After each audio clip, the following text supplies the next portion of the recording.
Bienvenidas y bienvenidos a Mujeres en el Derecho, este podcast de Women in a Legal World y Iberian Lawyer, donde conversamos con mujeres líderes en el mundo del derecho para contar sus historias, su visión de liderazgo. Y hoy tengo el honor de conversar con Sara Molina Pérez Tomé, socia responsable de Legal Tech y transformación digital en Pérez Yorca. Bienvenida, Sara. Muchas gracias. Quería dar las gracias a Iberian Lawyer y a Women por esta creo que esta iniciativa y a vuestra disposición para cualquier pregunta que queráis. Y quería dar las gracias también a todo el equipo de comunicación que me acompaña, porque sin ellos, con Nieves, Julen, no sería posible estar aquí con vosotros. Así que gracias. Muchas gracias a ti, Sara. Mira, hoy eres una referente en innovación legal en España y mirando tu perfil se nota desde el principio que has fusionado derecho, tecnología e innovación, todo esto a lo largo de tu carrera. Podemos decir que el hilo conductor de todo esto ha sido la curiosidad. ¿Cómo llegaste donde eres hoy? Me gusta muchísimo esa pregunta porque me acerca a un poco a explicaros ese hilo de la curiosidad de dónde proviene. Yo soy la mayor de 9 hermanos y mi madre siempre cuenta que había unos dibujos en la tele que eran Spinette, que los que son más jóvenes no los conocen, y yo la tele la tenía en blanco y negro. Esto ya me hace muy mayor, ¿no? y en un momento determinado yo llegué del colegio llorando porque decía que las niñas decían que Spinette era rosa. Y mi madre me cogió y me dijo: a ver, hija mía, ¿tú de qué color ves Spinette? Dije, pues depende del día, a veces lo veo amarillo, a veces lo veo verde, a veces lo veo azul. Es verdad que luego ya vi que en los que tenían la tele en color era rosa, ¿no? Yo siempre he buscado, creo que la parte de creatividad y curiosidad, y sobre todo creo que lo que me mueve a día de hoy es conectar a la gente y aprender de otros. Y eso es lo que me ha hecho, yo creo que es como un hilo invisible a lo largo de mi carrera, que cuando miras en el momento, igual no entiendes por qué tomas ciertas decisiones, aunque las medites, ¿no? Pero al mirar para atrás hay como como te digo, un hilo invisible que me he ido llevando por el camino de la curiosidad, como decías tú, acercándome a perfiles más de tecnología, a perfiles de otros compañeros que son referentes y que poco a poco van conformando lo que eres. Y yo creo que además como hace 7 años, ese punto de curiosidad que parece que en un momento determinado, cuando empezamos a crecer o empezamos a madurar profesionalmente, se nos olvida, yo creo que lo reavivó o le volvió a dar mayor presencia el que fui mamá de una niña maravillosa que se llama Sara, y hace que todos los días me plantee qué hay después, ¿no? Y el último ejemplo que a mí me resulta curioso, cuando la gente empezó a hablar hace años de inteligencia artificial, mi hija pues con 2 años se puso malita, como pasa con todos los niños que se ponen enseguida con catarros y tal, y como tenía que darle el antibiótico y no dormirme por la noche, empecé a utilizar las horas desde que se dormía hasta que le daba el antibiótico para estudiar un máster en inteligencia artificial hace años, ¿no? Entonces, pero desde el punto de vista técnico. Entonces yo creo que la curiosidad es algo que nos alimenta mucho, y tener gente al lado que te inspira y que te ayuda creo que es fundamental. Transformar la curiosidad en el motor de una carrera profesional no es fácil, ¿no? Lo que pasa muchas veces con las carreras profesionales es que nos enfrentamos a circunstancias inesperadas y decisiones que tal vez son fruto un poco del azar, ¿no? ¿Qué consejos le darías a las jóvenes líderes para que puedan aprovechar al máximo sus aspiraciones y sus características personales? Nunca me siento con derecho de dar consejos, porque creo que cada uno tiene que seguir los suyos propios, pero sí que te puedo decir cosas que a mí, ahora quizá, tengo 45 años, que igual si me hubieran dicho con 20, me hubieran servido. Yo creo que durante mucho tiempo no nos han preparado en la carrera para abrir la cabeza. Ahora yo creo que hay nuevas competencias y luego nuevas habilidades que se están estudiando en las universidades. Y yo creo que lo más importante que tiene que hacer es creer en uno mismo. Yo durante mucho tiempo recuerdo que entré a trabajar en consultoría después de trabajar en un despacho. Y yo recuerdo que siempre pensaba, siempre decían, no, es que Sara, qué simpática es, ¿no? Y mi marido, que en su momento trabajaba conmigo, me decía, no, es que el ser simpático no es solamente una habilidad, es una manera de conectar con la gente. Entonces, creo que muchas veces cuando nos dedicamos a carreras técnicas, nos olvidamos de esas skills que son más necesarias y creo que son las que nos llevan al éxito. En mi caso, cuando comenzabas diciendo, me han hablado de ti bien, yo te lo agradecí un montón, pero creo que sin duda, si hay una fuerza importante y hay una fuerza que mueve el mundo, es la conexión con otras personas. Y yo recuerdo que cuando era más jovencita, yo todos los días tenía un listado de gente a la que quería desvirtualizar, ¿vale? Porque la seguía o en Twitter o en LinkedIn. Y escribía sin ningún tipo de miedo, porque mi padre es ingeniero, yo no venía de nadie del sector, mi madre es psicóloga, y entonces escribía a gente que decía, oye, quiero tomarme un café. Y he conocido a grandes profesionales que me han abierto grandes puertas durante todos estos años. Yo ahora ya en consultoría llevo casi 20 años, pero gracias al preguntar, al tener curiosidad y al atreverte a decir, oye, me gustaría que me explicaras en qué consiste tu trabajo, porque creo que de lo que más aprendemos es de cómo nos inspiran otros y de conectar con otros. La inspiración como fuente, digamos, ¿no?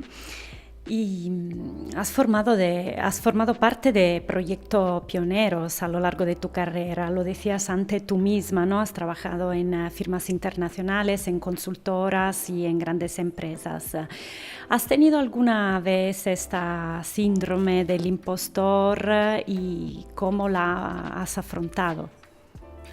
Pues mira, lo he tenido y hay veces que lo sigo teniendo porque me siento muy afortunada de la posición que ocupo a día de hoy. Creo que nadie regala nada y que hay una parte de esfuerzo detrás, pero siempre, yo en mi despacho tengo un gracias puesto enorme porque me siento muy, muy, muy afortunada y no es a nivel corporativo, lo digo de corazón, de estar donde estoy. Y yo creo que a lo largo de mi vida profesional ha habido muchos momentos, sobre todo al principio, ¿no? Cuando te contaba que yo venía de un mundo en el que mi padre era ingeniero, mi madre es psicóloga, y creo que voy a aprovechar hoy para contar una anécdota que en su momento dije, algún día, cuando sea alguien en la vida, que todavía me queda muchísimo por aprender, querré compartirlo, ¿no? Yo antes de entrar en grandes consultoras, que esa es la parte de la vida que la gente conoce, yo tuve mi propia empresa durante 10 años con mi marido, ¿no? El primer gran proyecto de mi vida, que además fue un proyectazo brutal y que fue súper rentable, fue un proyecto que además en su momento yo ayudaba en la transformación a dos tipos de perfiles, ¿vale? A empresas y a despachos. Y entonces, esto era un despacho y recuerdo que estábamos todo el mes de julio esperando a que nos contestaran si la propuesta la compraban. Y de repente, claro, cuando estuvo un negocio, estás todo el rato además, yo sigo teniendo esa parte, ¿no? De intraemprendedor. Entonces, no llaman y de repente, un 31 de julio, me llaman por teléfono. Oye, Sara, sí, y el consejo quiere tener una reunión con vosotros. Yo, de 31 de julio, me estaba yendo a un pueblo perdido en Cantabria, ¿vale? Y digo, muy bien, una reunión con consejo, con videollamada, ¿qué hago? Entonces hablo con un amigo mío, que es que tenía una casa allí, pero no tenía wifi, y me dice, tengo un amigo que tiene una tienda de electricidad. Entonces, en la trastienda tiene un despacho. Si quieres, yo creo que si este vídeo lo están viendo el despacho, se va a enterar de cómo fue. Entonces llegó y dijo, vamos a tener la reunión. Y entonces yo estuve una hora haciendo que estaba sentado en una silla que no existía porque no había sitio para todos. Mi socio, que era mi marido, sí que estaba sentado y en otra silla. Y estábamos en la trastienda, que todo muy mono, muy colocado. Y al otro lado, 20 socios, el consejo, una mesa Y de repente llegué. Entonces, cada vez que he tenido ese síndrome del impostor, hay una cosa que me he repetido y es, puede que no lo sepas todo, puede que no seas perfecta, puede que en su momento no tenía ni silla donde sentarme, ¿vale? Pero si te han elegido es por algo. Yo creo que hay una cosa que es súper importante y es que seas muy honesto contigo mismo y con los demás con qué sabes hacer y qué no sabes hacer. Yo creo que a día de hoy me sentiría una impostora si no tuviera un equipo como el que tengo. Creo que la fortuna, y por eso me siento tan dichosa, es porque la pasada del proyecto es que tengo ingenieros, una chica que es abogada ingeniera, una chica que es... O sea, entonces, el equipo al final lo que te hace es que no tienes que... A ver, no tenemos que saber de todo porque es imposible, y menos en tecnología. Yo creo que lo que tenemos que hacer es, cuando no sabemos algo, preguntar. Y parece que cuando los perfiles profesionales vamos creciendo día a día, parece que preguntar nos hace débiles, o decir que un día no nos encontramos bien, o hay determinadas, yo creo que tabús que hay que quitar, y es, si no sabes algo, pregúntalo y enriquécete, o búscalo, ten esa curiosidad. Y aún así, siempre habrá algún síndrome del impostor que te venga a decir, hay alguien que lo hace mejor que tú. Pero es que es verdad, siempre hay alguien que puede hacerlo mejor que tú. Y yo creo que lo mejor es que intentemos ser la mejor versión de nosotros mismos, siendo quien somos. Porque yo siempre digo que intentar ser quien no somos, además de incomodísimo y generarnos mucha ansiedad, ese puesto ya está ocupado. Entonces yo creo que en ser nosotros mismos y en entender esa vulnerabilidad, de a veces sentirnos pequeñitos, yo creo que es la grandeza de hacernos, lo que nos tiene que servir es para darnos impulso y crecer y aprender más. Sí, reconocer y superar el síndrome del impostor es muy importante para crecer a nivel profesional y personal. Mira, lo estás diciendo varias veces y lo he dicho yo antes sobre ti, ¿no? Has trabajado toda tu vida hablando de innovación, pero el sector legal no es un sector muy abierto a la innovación. ¿Cómo gestionas tú la cultura del cambio?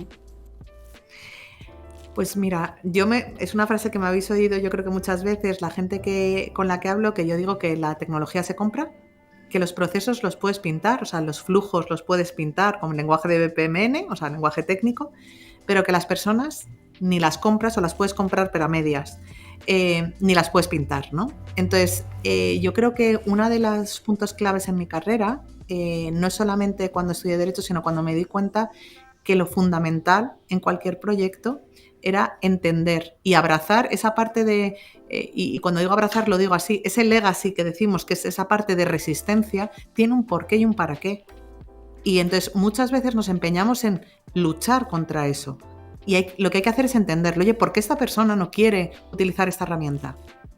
Y al final, yo creo que hay una parte muy importante, y es que todos al final en la vida buscamos ser felices y realizarnos, bien sea con el trabajo. Y nadie quiere jorobar un plan de transformación digital, porque sí, es el miedo, es el no entender, es lo desconocido, es la incertidumbre, es me voy a quedar sin... Entonces, entender a la persona, entender también que cuando alguien... que esto es muy de consultor, de repente llegar y llegar a un sitio y decir, es que hasta ahora lo habéis hecho mal, porque, a ver, el mundo jurídico ha sido y sigue siendo, y los despachos han sido despachos de que con mucho esfuerzo de muchas personas han llegado hasta donde han llegado. Ahora tienen que dar un salto y tienen que cambiar, tienen que modificar su forma de hacer las cosas. Pero no tenemos que perder esa parte de cultura, esa genuidad, porque entonces no habría firmas diferentes. Creo que lo que hace único a cada uno es que entendamos de dónde viene cada firma, cuál ha sido su evolución, y acompañar a las personas. Entonces, normalmente, yo siempre cuento que cuando tenía mi empresa llegó un director de un despacho y me dijo, Sara, véndeme un proyecto de tecnología y te lo compro. Y le dije yo, ¿para qué? ¿No? Porque ¿para qué? ¿Vas a ser más eficiente? ¿Vas a ayudar a las personas? ¿Vas a ser más rentable? ¿Vas a añadir valor para el cliente? Entonces, yo creo que a veces la palabra innovación está muy manoseada y no somos capaces de entender que innovar no es solo tecnología, aunque es una cosa que se dice, pero yo siempre pongo un ejemplo. Artificial generativa, que cada vez que alguien entra por el despacho le cambia el nombre, pues muy bien, será muy creativo, pero no sirve de nada.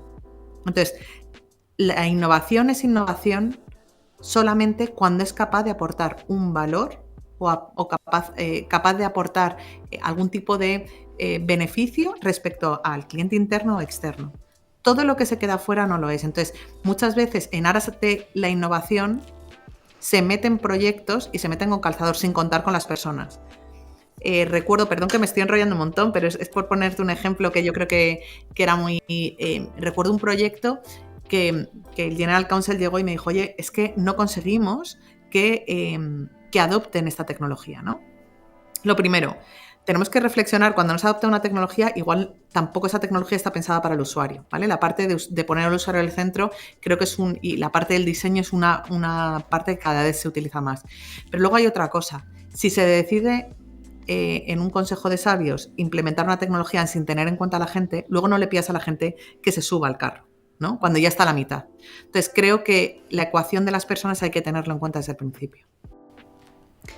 Pues en Pérez Yorca, lo decías antes, lideras un equipo multidisciplinar, ¿no? Que está formado que mezcla abogados e ingenieros. Y tu padre mismo fue un ingeniero, ¿no? Me has contado antes. ¿Qué significa para ti liderar a un equipo que no está formado solo por abogados? Y esto, ¿cómo ha cambiado tu forma de comunicar y de liderar? Pues para mí significa un aprendizaje diario. Yo no entiendo mi carrera y no he entendido nunca mi carrera sin conocer de otros perfiles. El inicio quizá, cuando empecé mi carrera y empecé a formar parte de una comunidad que se llamaba Legal Hackers, que a día de hoy continúa en todo el mundo, yo recuerdo que las primeras reuniones que teníamos eran en un sitio que se llamaba Garaje de Ideas, que era tal cual un garaje donde había abogados y tecnólogos escuchándonos a otros, ¿no? Y yo creo que no desde el principio, pero desde muy pronto en mi carrera empecé a dar cuenta que el hablar más técnico o el ponerse más serio cuando transmitimos algo no significa que seamos mejores profesionales, ¿no? Una sonrisa habla, una sonrisa no significa que seas mal profesional, y el hacernos entendibles y utilizar el lenguaje claro y llano creo que forma parte de ahora mismo tenemos una ISO que lo exige para, sobre todo, contratos en el sector bancario, pero en general el hablar abogadil muy bien no nos hace ser mejores abogados.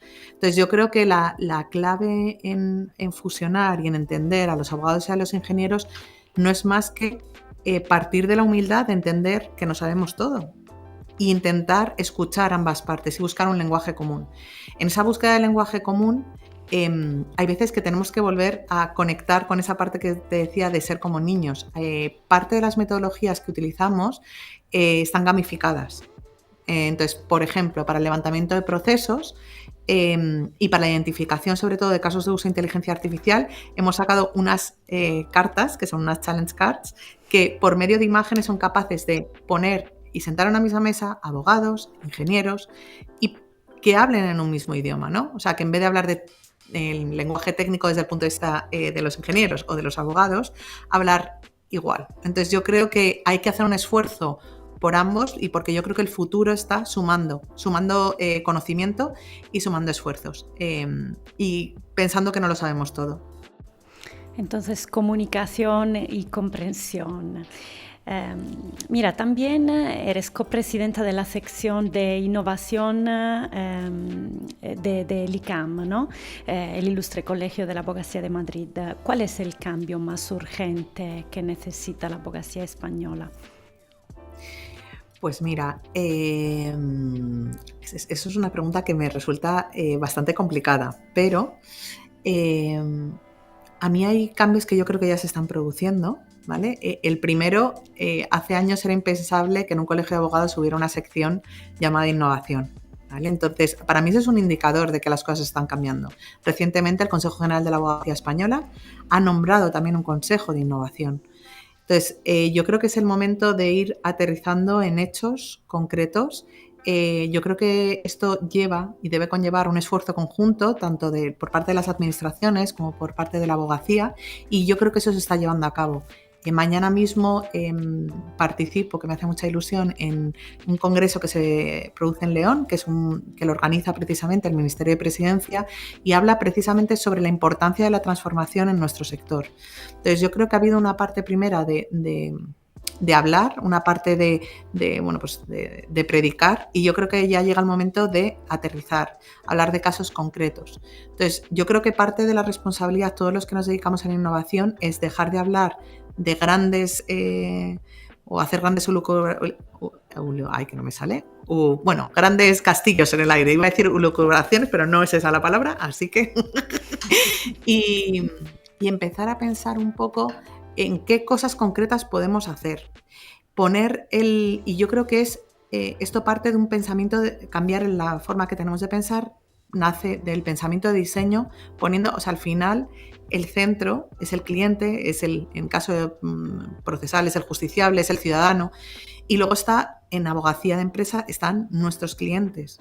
Entonces, yo creo que está empezando a verse, pero cada vez más yo creo que el poner al cliente en el centro, pero de verdad, con cosas concretas y pensando en él, y usando la inteligencia artificial o la tecnología que creamos en aquello donde no podamos aportar, yo creo que es lo que sin duda está suponiendo un antes y un después.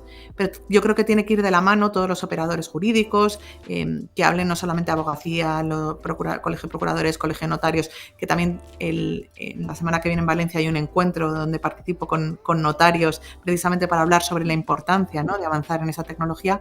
Al final esto es un problema de todos. Todos al final somos abogados, pero somos ciudadanos. Y ponernos en la piel del que del que tenemos que dar servicio es la clave, yo creo. Mira, también formas parte de la Junta de Women in a Legal World. ¿Por qué crees que es tan importante impulsar las redes femeninas? ¿Y qué mensaje te gustaría enviar a las jóvenes que aspiren a la abogacía? Pues para mí estar dentro de la Junta de Women in Legal World es un regalo, porque me ha permitido entender de verdad lo que significa la generosidad y el compartir. Como conoces a Clara y a otras personas que forman en la Junta y a la propia Marlene, yo en algunas ocasiones soy muy emotiva, y en algunas ocasiones cuando estamos en las juntas y estamos viendo todo lo que se está consiguiendo, cómo hemos llegado a otros países, cómo estamos ayudando a otras personas, a veces me emociono. Y se ríe mucho porque dice, Sara, ¿ya vas a soltar la lagrimita? Pues sí. Yo creo que me acuerdo una vez una persona de un patrocinador de un banco, de una de las acciones que hacíamos en Women, que en un momento determinado dijo, para mí esta causa es muy importante porque yo tengo una hija y quiero que tenga las mismas oportunidades que los demás, ¿no? Entonces yo creo que esta causa solamente se entiende sumando posiciones, sumando... para eso tenemos también la acción de embajadores de Women in Legal World. Yo creo que parte del crecimiento de toda mujer y de toda persona también es de la gente que le acompaña en ese viaje, ¿no? Y yo creo que pero que es muy importante, siga habiendo en realidad una brecha desde el punto de vista salarial, que poco a poco se va cortando. Una de las cosas que defendemos y de la que yo creo que me siento especialmente orgullosa es formar parte del foro de consejeras que dirijo, y hay un gap ahí que es muy importante. Yo creo que hay una diferencia entre que haya socias en los despachos o que haya socias ejecutivas en los despachos, o que haya consejeras en los órganos de administración, o que esas consejeras sean ejecutivas, ¿no? Entonces, yo creo que estamos en una fase en la que ha empezado a ponerse de alguna manera visibilidad, y yo creo que hay veces que las cuotas han ayudado, pero en otras ocasiones lo que hacen es que se ha puesto una mujer, pero no en sitios donde haya que tomar decisiones, ¿no? Entonces, yo creo que esto solamente se consigue sumando esfuerzos. Yo siempre digo que parte de mi éxito también se lo debo a mi marido, que me apoya día a día, y a las personas que tenemos al lado. Pero desde luego, desde Women, yo lo que diría es que nos quitemos los egos, que nos quitemos, que esto es muy del sector. Yo creo que Women lo que ayuda de alguna manera es a conectar, pero da igual que seas de un despacho, que seas de otro. Es una comunidad que lo que intenta es sumar y ayudar. Y es maravilloso porque no para de crecer, no, los encuentros que tenemos no paran de multiplicarse y es por la iniciativa de las propias socias, ¿no? Entonces, yo creo que en ese compartir, en ese liderar inspirando, que siempre hablamos y que pensar, Marlene siempre cuenta, ¿no? Que un día pensó, yo qué sé, pues vamos a hacer unos premios y bueno, pues los premios, pues sería nuestra, la reina de España. Entonces, que no dejemos de soñar, ¿no? Soñar con trabajo duro, esfuerzo diario. Y yo creo que eso es un mensaje que se podría trasladar a todo el mundo que quiere conseguir algo. Y para las abogadas del futuro, esta es mi última pregunta para ti. ¿Qué talento te gustaría ver crecer más en las jóvenes abogadas? La capacidad de pensar fuera de la caja. Yo creo que el tener criterio. Yo me dedico parte de mi vida profesional, gracias a Dios, porque me lo permite así la firma, doy clases en la universidad y creo que una de las cosas que me ayuda más es entender que tengan pensamiento crítico. Yo creo que durante mucho tiempo la forma que hemos tenido de enseñar ha marcado mucho lo que se debe hacer, no debe hacer, lo que hay que estudiar, y yo necesito gente que piense. Y yo creo y que incluso en esa forma de pensar sea creativo, incluso me gustaría que se equivocara. En esa equivocación que lo que te hace es reaprender, ¿no? Entonces yo creo que frente a pensar que quiero gente que no cometa ningún error, quiero gente que si se equivoca, que lo haga pronto y en cosas pequeñitas, pero que sea capaz de reinventarse. Y que sea, sobre todo, yo diría que al final lo que va a hacer es que las carreras sean líquidas, ¿no? Nos tenemos que estar adaptando continuamente, no solamente a un mundo que cambia, a un cliente que cambia, a las personas que también se van modificando. Entonces, con un criterio, pensamiento crítico interesante, yo creo que es importante. Y por último, que yo creo que es algo que me ha marcado mi vida y que me ha hecho tomar decisiones, es ser fiel a tus valores. Yo creo que los valores son algo que nos inculcan de pequeñitos y creo que a nivel profesional nada tiene que hacer que dejemos esos valores. Yo en diferentes ocasiones en mi vida profesional, cuando he dado un salto profesional, le he dicho a la gente que más me quiere, que me tenga al lado, si algún momento dejáis de ver que soy, o sea, que dejo de ser quien soy, que dejo de comportarme o que hay alguno de mis valores que se pierden por el camino, decírmelo, porque dejaré inmediatamente la posición que ocupo. Y yo creo que eso es lo que nos hace ser íntegros y lo que hace que al final del día sentirnos felices y meternos en la cama y dormir muy bien, que es importante. Muchas gracias, Sara. Ha sido un placer conversar contigo. Yo creo que hoy nos has enseñado que la curiosidad y el compromiso humano pueden ayudar a tener éxito a las mujeres. Te agradezco mucho. Muchísimas gracias a vosotros y además me hace mucha ilusión porque hace años ya me disteis el premio Inspiralow y para mí tengo especial cariño a todas vuestras publicaciones, las sigo y por el cariño con la que me habéis entrevistado. Solamente espero en conocerte en persona y poderte dar un abrazo. Muchas gracias, igualmente. Y para nuestra audiencia, hasta la próxima.